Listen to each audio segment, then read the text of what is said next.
जय माता दी। जय जय श्री सीताराम जी। जय हनुमान जी महाराज जी। श्री कली हनुवाणी अध्याय 2 में हम प्रारंभ करते हैं। उम्मीद है आप सबको श्रवण करके अच्छा लग रहा होगा, क्योंकि मुझे जब मैं ये बोलते भी जा रही हूँ ना, तो भी मुझे बहुत ज़्यादा एक कृपा महसूस हो रहा है। तो आप सुन रहे होंगे तो भी आपको वो भाव जरूर आ रहा होगा। अब हम आगे स्टार्ट करते हैं। आगे हम प्रारंभ करते हैं जो अध्याय 2 है, जल कन्या। हम यहाँ से देखते हैं, बाबा पूर्वजों की चट्टान की तलहटी पर बैठे थे। थोड़ी देर पहले चट्टान के ऊपर जो कुछ भी उन्होंने देखा और अनुभव किया था, वे उसको अपने मन में पचाने की चेष्टा कर रहे थे। वे तो वहाँ अपने पूर्वजों से बात करने गए थे, परंतु उन्हें वहाँ मिल गए थे उनके व अपने पूर्वजों के गुरु श्री हनुमान जी।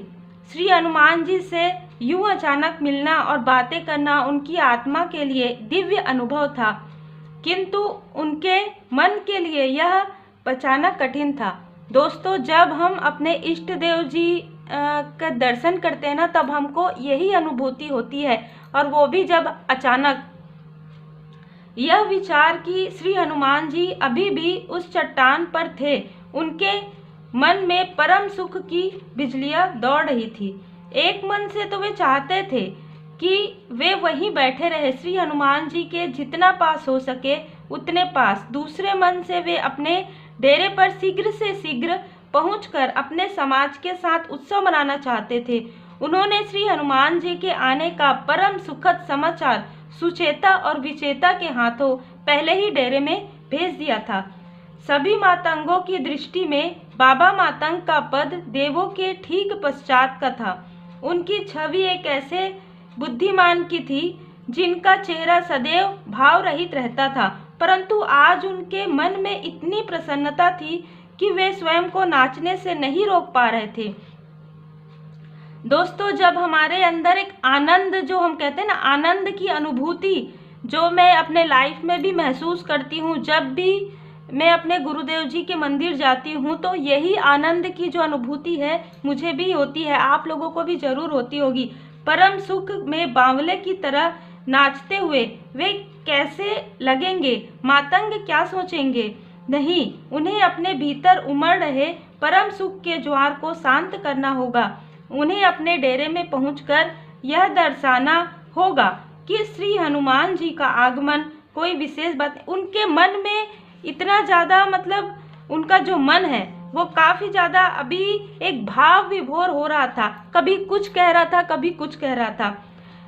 देखिए, यहाँ पर यह बताया जा रहा है, वैसे भी मातंग जन श्री हनुमान जी के परम शिष्य हैं, जिनसे मिलने श्री हनुमान जी हर 41 वर्ष पश्चात आते हैं। मन में उमड़ रहा परम सुख का ज्वार इतनी शीघ्र शांत नहीं होने वाला था। वे पूरी रात वही चट्टान की तलछटी पर बिताने की सोच रहे थे कि उनके मन में एक तर्कयुक्त विचार प्रकट हुआ। क्या पता श्री हनुमान जी डेरे में पहुंच गए हो। वो अपने मन में ही बहुत सारी ऐसी बातें कर रहे हैं, बहुत सारे प्रश्न कर रहे हैं। वे चिरंजीवी हैं, उन्हें वहां पैरों से चलकर थोड़े ही जाना है। वे एक जगह से अंतर ध्यान होकर दूसरी जगह प्रकट हो सकते हैं। उन्होंने यह तो नहीं कहा था कि वे सुबह होने पर ही शेष मातंगों को दर्शन देंगे। क्या पता वे नीचे पहुंच चुके हो। उनके मन में काफी सारे प्रश्न थे। बाबा तुरंत खड़े हो गए और तेजी से लुढ़कते हुए पत्थर की तरह पहाड़ी से उतरने लगे। जल्दी जल्दी, उनके मन में विचार आ रहे थे कि अगले कुछ दिन कैसे उनके डेरे में उत्सव का वातावरण होगा, कैसे चरण पूजा होगी और कैसे श्री हनुवाणी गूंजेगी। श्री हनुमान जी की वाणी, ब्रह्म ज्ञान, कैसे श्री हनुवाणी गूंजेगी। दोस्तों, जैसे ही हम सबके लाइफ में ऐसा होता है कि अगर हम अपने गुरुदेव जी से मिलते हैं, हम अपने इष्ट देव जी से मिलते हैं, कभी आप ये महसूस कीजिएगा कि वो जो समय होता है, वो जो भाव होता है, कभी कभी हम भूल भी जाते हैं कि हम कहाँ पर है। ये मेरे साथ भी कई बार होता है कि मैं अगर कुछ पढ़ते रहती हूँ जिसमें श्री हनुमान जी का रहता है, या मैं कुछ देखते रहती हूँ, उस वक्त अगर कोई मुझे थोड़ा सा भी अगर मुझे बोले, तो वहाँ पर मैं वो चीज़ सुन नहीं पाती हूँ। मैं इतनी मगन रहती हूँ। तो उम्मीद है बहुत लोगों के साथ ऐसा होता होगा, मुझे ये लगता है। बाबा सामान्यतः वर्तमान काल में जीवन जीते थे। वे ना भविष्य का सोचते थे और ना ही अतीत का, किंतु आज वे वर्तमान में नहीं रुक पा रहे थे। वे कल्पना कर रहे थे कि कैसे मातंग समाज के जन श्री हनुमान जी के आगमन का समाचार पाकर उत्सव मना रहे होंगे, कैसे वे नाच गा रहे होंगे और कैसे वे बावले की तरह उछल कूद कर रहे होंगे। यदि श्री हनुमान जी वहां पहुंच गए होंगे तो सब जन उनके चारों ओर शांति से बैठे होंगे और उनसे पिछले 41 वर्ष की उनकी लीलाएं सुन रहे होंगे। दोस्तों सोचिए, वो मतलब जो बाबा हैं वो अपने ख्यालों में भी इतने ज़्यादा मगन हैं अपने गुरुदेव जी के लिए। आप खुद ही ये भाव को समझ सकते हैं, क्योंकि यहाँ पर जब मैं आपके सामने ही पढ़ती हूँ और वो भाव मुझे महसूस होते हैं। किंतु मैं बाबा मातंग हूँ, मैं उत्सव में समय नष्ट नहीं कर सकता। मुझे तुरंत उस महाचरण पूजा की तैयारियों में लगना होगा जो अगले कुछ दिनों तक लगातार की जाएगी। क्या चरण पूजा के किसी एक सत्र में मेरी आत्मा मुक्त होकर परम धाम को प्रस्थान करेगी, या मुझे कुछ और समय इस मानव देह में बिताना होगा? अचानक उनको ये याद आया कि वो वहाँ के जो बाबा मातंग है ना, तो उनको ये सारी व्यवस्था करनी है। उनको बहुत सारी चीज़ें उनके मन में चल रही है। पूरे रास्ते बाबा का मन कल्पना के झाड़ों में भटकता रहा और अंततः वे एक मानसिक खड्डे में कुछ इस तरह गिर पड़े कि उनके तन को भी झटका अनुभव हो, जैसे कि वो अपने ख्यालों से जागे। उन्होंने जो भी कल्पना की थी वैसा कुछ भी नहीं हो रहा था। उनके डेरे पर सब सोए हुए थे, केवल एक बूढ़ी पतली सी महिला जाग रही थी जो उनकी झोपड़ी के बाहर आग जलाकर बैठी थी। वे थी बाबा की पत्नी माता जी, जो संभवतः अपने पति के पुनः लौटने की प्रतीक्षा कर रही थी। आग लगकर बुझ चुकी थी और उनकी दार्शनिक आंखें बुझते हुए अंगारों में जीवन की सच्चाई देख रही थी। क्या सुचेता विचेता यहाँ नहीं पहुँचे हैं? बाबा ने चिंतित स्वर में इधर उधर देखते हुए पूछा। चित्ता की दोनों माताएं जिनके हाथों उन्होंने श्री हनुमान जी के आगमन का समाचार पहुंचाया था, कहीं दूर दूर भी दिखाई नहीं दे रही थी। वे पहुंच चुकी हैं, माता ने बुझती आग में टहनियां और सूखे पत्ते झोंकते हुए कहा। जब आग पुनः जल उठी, अपनी छोटी छोटी आंखें मसलते हुए माता बोली, वे दोनों आते ही फूट फूट कर रोने लगी और बिना कुछ बोले भीतर चली गई। तो हमारे पूर्वज भी उनके झगड़े को नहीं सुलझा पाए। बाबा लगभग चिल्लाते हुए बोले, तो क्या उन्होंने श्री हनुमान जी के आगमन का समाचार नहीं दिया? यहाँ पर एक प्रश्न चिन्ह था उनके बातों में, वो प्रश्न कर रहे थे। बाबा बलपूर्वक बोले थे, परंतु ऐसा लगा जैसे माता ने कुछ भी नहीं सुना। माता ने आग पर पानी से भरा एक बर्तन रख दिया। बाबा के हर शब्द को मातंगों द्वारा सिर आंखों पर रखा जाता था। जब उनके यह शब्द अनसुने हुए तो उन्हें विचित्र लगा। वे उच्च स्वर में बोले, माता मातंग, क्या आपने सुना नहीं मैंने क्या कहा? श्री हनुमान जी आ गए हैं। क्या नहीं सुना बाबा? माता बोली। आप इतने तनाव में क्यों हैं? झगड़ा नहीं सुलझा तो कोई और रास्ता निकल जाएगा, आप तनाव मत लीजिए। बाबा माता के सामने उकड़ू बैठे, अपनी आंखों को चौड़ा किया, माथे पर सिलवटे लाते हुए और एक एक शब्द पर शक्ति लगाते हुए वे बोले, श्री हनुमान जी आ गए हैं। बाबा के होठों को पढ़कर कोई बहरा भी समझ सकता था कि उन्होंने क्या कहा, परंतु किसी कारण से माता को कुछ सुनाई नहीं दिया और उन्हें बाबा के होठों में गति भी दिखाई नहीं दी। उन्हें केवल यह दिखाई दिया कि बाबा का चेहरा तनाव से लाल हुआ। कुछ तो गड़बड़ थी। सुनने और बोलने वाले के बीच, प्रस्तुतकर्ता और दर्शक के बीच, संदेश भेजने और प्राप्त करने वाले के बीच अलग अलग वाक्य और ऊंची नीची ध्वनि के साथ प्रयोग करने के पश्चात बाबा को भान हुआ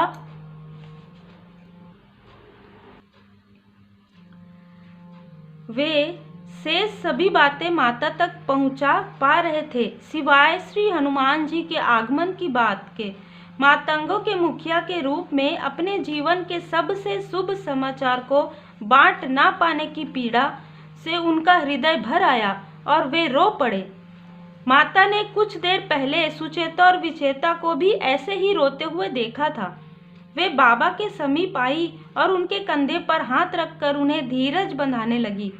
मातंगों में कलह होना दुर्लभ था और उससे भी दुर्लभ था बाबा की आंख में आंसू आना।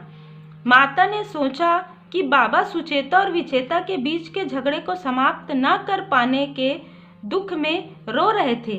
वे बोली, बाबा आप दुखी ना हो, आज नहीं तो कल झगड़ा सुलझ जाएगा। बाबा ने अपने हाथ से अपने आंसू पोंछे और गहरी सांस लेते हुए भूमि पर टिक कर बैठ गए। जब माता ने देखा कि बाबा को एकांत की आवश्यकता है, उन्होंने अपना हाथ बाबा के कंधे से हटा लिया और आग में जल रही टहनियों को इधर उधर करने लगी। जैसे जैसे आग ने पानी को गर्म किया, उनका मन शीतल होता गया, भावनाओं का ज्वार शांत हो गया। अब वे पुनः स्पष्टता से सोच सकते थे।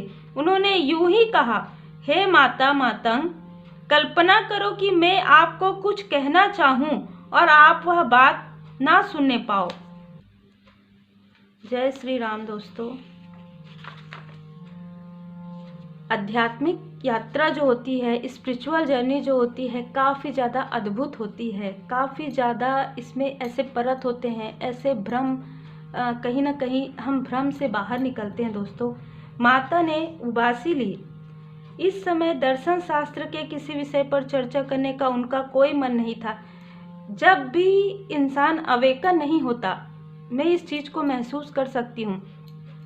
जब स्पिरिचुअल जर्नी में जब आप आगे जाते हैं, तब आपकी अवेकनिंग होती है। जब आप फुल्ली अवेकन हो जाते हैं, तब आप किसी ऐसे व्यक्ति जो कि अभी उनकी अवेकनिंग स्टार्ट हुई है, या जिस भी प्रकार से उनके सोल का, तो जब आप उनसे कुछ बातें करेंगे, तब आप ये समझ पाएंगे कि वो इस चीज़ को नहीं समझ पा रहे। तब आप थोड़ा ये महसूस करते हैं जो यहाँ पर बाबा महसूस कर रहे हैं। यहाँ पर यही स्थिति है कि जब इंसान को जो चीज़ जिस वक्त समझना होता है, उसी वक्त उनको समझ में आता है।